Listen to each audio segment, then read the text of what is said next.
सृष्टि के आदि में केवल एक तत्व विद्यमान था जो अनंत, अगमय, अनादि, नित्य, असीम एवं सर्वव्याप्त था। यह सूक्ष्म से भी सूक्ष्म तथा परमाणु का भी परमाणु था। यह इकाई स्वरूप भी नहीं था। उसे सत, चित वह आनंद स्वरूप भी नहीं कहा जा सकता।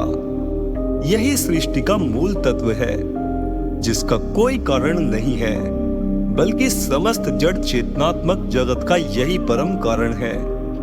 वहां ज्ञान और क्रिया की भी अभिव्यक्ति नहीं थी। यह एक निरपेक्ष सत्य था। इसका कोई नाम रूप भी नहीं था।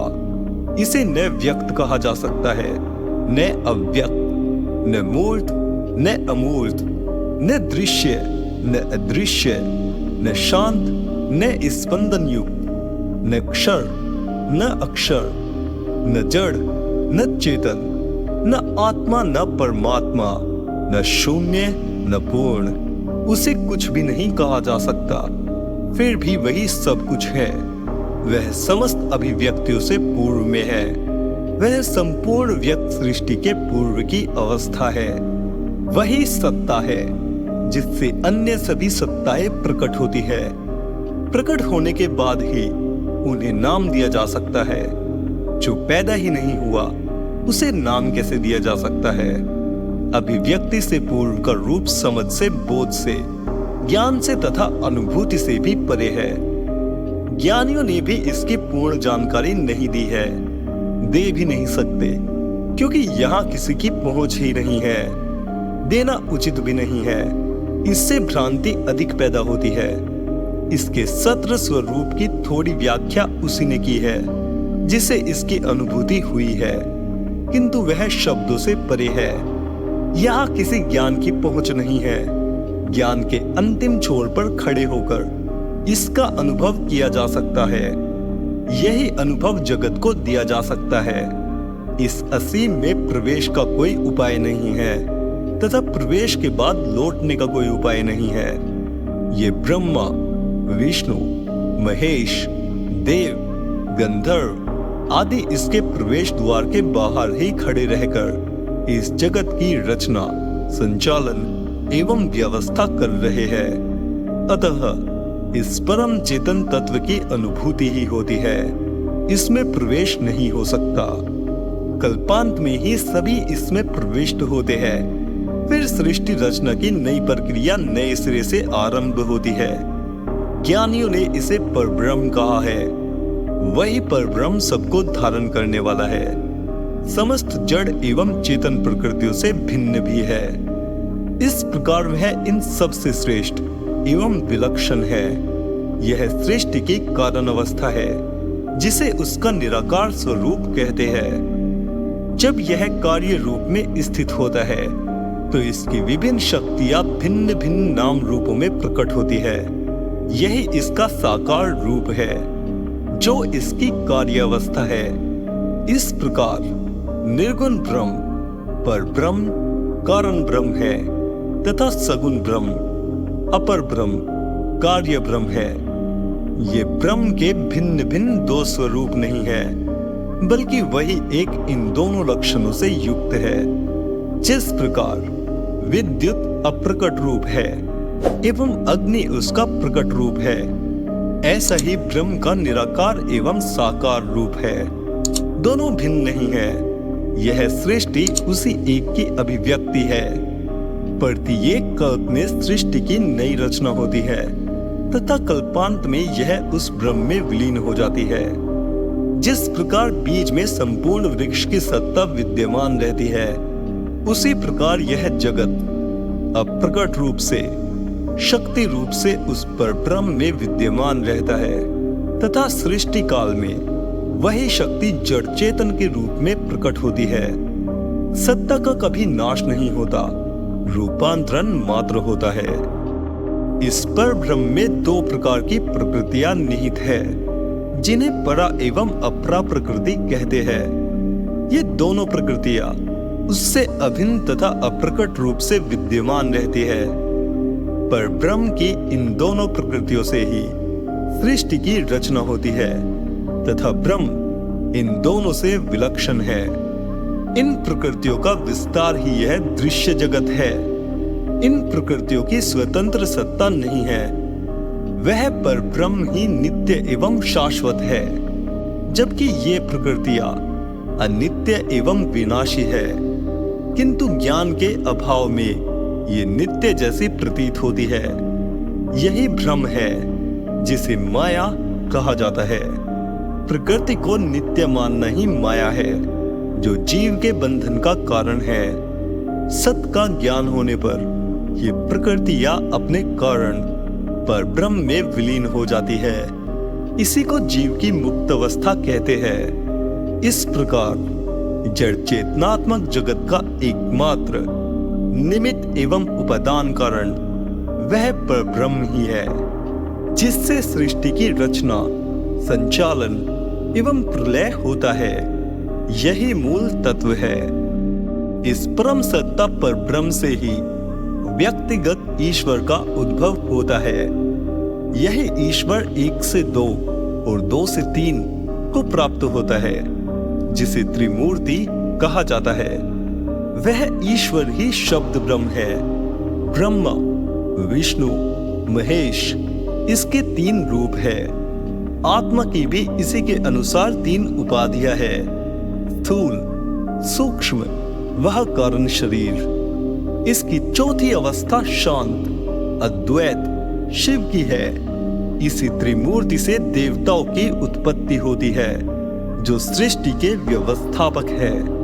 यह ईश्वर उस अव्यक्त ब्रह्म का व्यक्त स्वरूप है। मनुष्य इस व्यक्त ईश्वर का प्रतिबिंब है। उसके अंतरात्मा अनादि और ईश्वर रूप है। उस पर ब्रह्म में असंख्य सृष्टियां और प्रत्येक में असंख्य सूर्यमंडल है। प्रत्येक सूर्यमंडल का अधिपति उसका ईश्वर है। प्रत्येक ईश्वर अपनी सृष्टि की रचना करता है। ये कल्पारंभ में जब योग निद्रा से जागते हैं तो सृष्टि का संपूर्ण चित्र उनके मन में आ जाता है। उनके एको हम बहुश्याम, मैं एक हूं अनेक हो जाऊं कि संकल्प से ब्रह्म उत्पन्न होते हैं। दूसरे देव ऋषि भी ईश्वर इच्छा से ही आते हैं। वे उसी चित्र के अनुसार सृष्टि का विकास करने लगते हैं। इस विकास परंपरा का आदि या अंत हम नहीं जान सकते, किंतु इस संपूर्ण विकास का एक ही नियम है। दिव्य दृष्टि से महात्मागण इस संपूर्ण सृष्टि का पूरा विकास कर सिनेमा की फिल्म की भांति शिष्य को दिखा देते हैं। सृष्टि की रचना का महान कार्य पूरा करने के लिए ब्रह्मा ने तप किया, जिससे 2 प्रकार की शक्तियों का आविर्भाव हुआ। एक थी ज्ञान शक्ति तथा दूसरी विज्ञान अथवा क्रिया शक्ति। इन्हीं का नाम गायत्री और सावित्री रखा गया। गायत्री चेतना शक्ति का नाम है तथा सावित्री प्रकृति का नाम है। इन्हीं को सांख्य ने पुरुष और प्रकृति कहा है। ये ही इसकी परा एवं अपरा प्रकृतियां है, जिन्हें चेतन और जड़ प्रकृतियां कहा जाता है। जड़ प्रकृति से पदार्थों का निर्माण होता है तथा चेतना शक्ति से उनमें प्राणों का संचार होता है, जिससे वह जी उठता है, गतिमान हो जाता है। यह सारी सृष्टि इन दोनों के संयोग का परिणाम है। अन्य जीवों में साधारण चेतना होती है, जबकि मनुष्य में 5 प्राणों से मिली आत्म चेतना भी होती है। अन्य प्राणी प्रकृति स्वभाव से ही अपना जीवन यापन करते हैं, किंतु मनुष्य में अच्छे बुरे, उचित अनुचित का निर्णय करने के लिए विशिष्ट ज्ञान भी होता है, जिससे वह पशुओं से थोड़ा ऊंचा स्थान रखता है। इस विशिष्ट ज्ञान के आधार पर वह ईश्वरीय प्रभुत्व को भी जान सकता है, वह प्राप्त कर सकता है जो उसके भीतर निहित है। सृष्टि की मूल सत्ता केंद्र में है, प्रकृति उस पर आवरण है। यही असत है, माया है। ईश्वर से ही प्रकृति का विकास होता है। यह प्रकृति उसके विकास की प्रथम अवस्था है। इसी से रूपों की उत्पत्ति होती है, जो इसकी द्वितीय अवस्था है। तीसरी अवस्था में जाकर स्वसंवेदन मैंपन का विकास होता है। रूपों का विकास होने पर वह ईश्वर जगत का व्यवस्थापक बन जाता है। इस व्यवस्था में देवगण भाग लेते हैं। ईश्वर की सत्ता प्रत्येक के केंद्र में समाई रहती है, जो इन रूपों का संचालन एवं नियमन करती है। आध्यात्म के अनुसार पदार्थ भी सजीव ही है, किंतु उनकी चेतना तुरीयावस्था में है। रूपों की स्थिरता होने पर वनस्पति वर्ग का विकास होता है। इसके बाद पशु वर्ग वह मनुष्य वर्ग का विकास होता है। सृष्टि रचना काल में अपरा प्रकृति से सर्वप्रथम आकाश उत्पन्न होता है। आकाश से वायु, वायु से तेज, तेज से जल तथा जल से पृथ्वी उत्पन्न होती है। पृथ्वी से खनिज, खनिज से वनस्पति और वनस्पति से जीवन उत्पन्न होते हैं। दूसरी ओर उसकी प्राप्रकृति चैतन्य प्रकृति से बुद्धि, अहंकार, मन, चित्त, इंद्रिया आदि उत्पन्न होती है। यही इस जड़ चेतनात्मक जगत का स्वरूप है। इन दोनों प्रकृतियों के संयोग से ही मनुष्य के स्थूल, सूक्ष्म व कारण शरीर का निर्माण होता है। इस प्रकार सृष्टि के समस्त दृश्य एवं अदृश्य पदार्थों का निर्माण उसी परब्रह्म की अभिव्यक्ति है। उस चैतन्य पर ज्यों-ज्यों प्रकृति के आवरण चढ़ते जाते हैं, त्यों-त्यों उनका घनत्व बढ़ता जाता है। इसी घनत्व के आधार पर 7 लोक निर्मित होते हैं, जिनमें सबसे स्थूल अधिक घनत्व वाला भूलोक है तथा सबसे सूक्ष्म ब्रह्मलोक है, जो जीवात्मा का निवास स्थान है। इसी घनता के आधार पर मनुष्य के शरीर के भी 7 आवरण हैं, जिनमें सबसे अधिक घनत्व वाला मनुष्य स्थूल शरीर है। इसके भीतर अन्य सूक्ष्म शरीर है तथा अंत में आत्मा का स्थान है, जो सबसे सूक्ष्म है। यही आत्मा ईश्वर का अंश है। इस संपूर्ण सृष्टि की व्यवस्था ईश्वर की इच्छा अनुसार देवगण करते हैं, जो उस पर ब्रह्म का ही व्यक्त स्वरूप है। प्रत्येक विभाग के देवगणों से ऊपर उनका अधिपति देवता रहता है। जैसे आकाश, ईथर तत्व के देवगणों के अधिपति इंद्र है। अग्नि तत्वों के देवता अग्नि है। वायु तत्व वाले देवताओं के वायु है। जल तत्व वालों के वरुण तथा पृथ्वी के कुबेर है। ये देवता अपने अपने तत्व के देवगणों के काम की निगरानी रखते हैं तथा ईश्वर इच्छा अनुसार उनसे कार्य करवाते हैं। इनकी प्रकृति वह नियमों को समझकर ही विज्ञान का विकास किया जा सकता है। इन्हीं को जानकर योगी कई प्रकार की सिद्धियां प्राप्त कर लेते हैं। ईश्वर की पराशक्ति के कई सचेतक घटक है, जिनमें सर्वोच्च स्तर के देवगण है। सृष्टि संचालन में इन्हीं का हाथ है, जो उस ब्रह्म चेतना के अतीव निकट माने जाते हैं एवं उसी के साथ संयुक्त है। इनका प्रधान कार्य सृष्टि में संतुलन बनाए रखना है। ये देव ही अवतारों के रूप में ईश्वर की इच्छा से प्रकट होते हैं। इस देव समुदाय का दूसरा वर्ग यक्ष, गंधर्व और सिद्ध पुरुष है। यक्ष और गंधर्व सुरक्षित सेना की तरह है। ये महत्वपूर्ण कार्यों में ही काम करते हैं। इन्हें दिग्पाल और दिग्गज भी कहते हैं।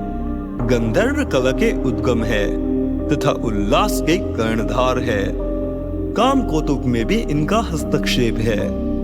ये देवता यक्ष, गंधर्व उच्च लोक के निवासी है।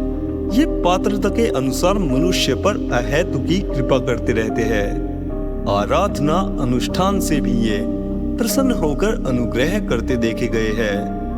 तीसरा वर्ग सिद्ध पुरुषों और पितरों का है, जो भूलोकवासी प्राणियों से अधिक घनिष्ठ संबंध रखते हैं तथा इनके कार्यों में अधिक रुचि लेते हैं और सहयोग करते हैं। इनके शरीर सूक्ष्म होते हुए भी आवश्यकता अनुसार ये स्थूल शरीर धारण करते रहते हैं। इनके कार्य सूक्ष्म शरीर द्वारा व्यापक स्तर पर किए जाते हैं, जो स्थूल शरीर से संभव नहीं है। इनकी जीवन अवधि असीम होती है। इनकी क्षमता देवलोक के साथ जुड़ी रहती है। ये कहीं भी आ जा सकते हैं। ये असाधारण क्षमता एवं सफलताएं प्रदान करने को उत्सुक रहते हैं। ये योग्य पात्र की स्वयं तलाश कर उसी को अपना बहुमूल्य अनुग्रह प्रदान करते हैं। ये ही सिद्ध पुरुष भौतिक शरीर में ऋषि कहलाते हैं तथा सूक्ष्म शरीर में इन्हें दिव्य पुरुष कहते हैं। ये देव और मनुष्य की बीच की स्थिति में होते हैं। इनसे संपर्क किया जा सकता है। भौतिक लाभ के लिए ये पितृ ही सहायता करते हैं। इसके लिए सिद्ध पुरुषों से संपर्क करना उचित नहीं है। ये केवल आत्मिक उन्नति में ही सहायक होते हैं। ये उपयुक्त पात्र की तलाश में रहते हैं जिसके माध्यम से अपना ज्ञान सृष्टि को देते हैं।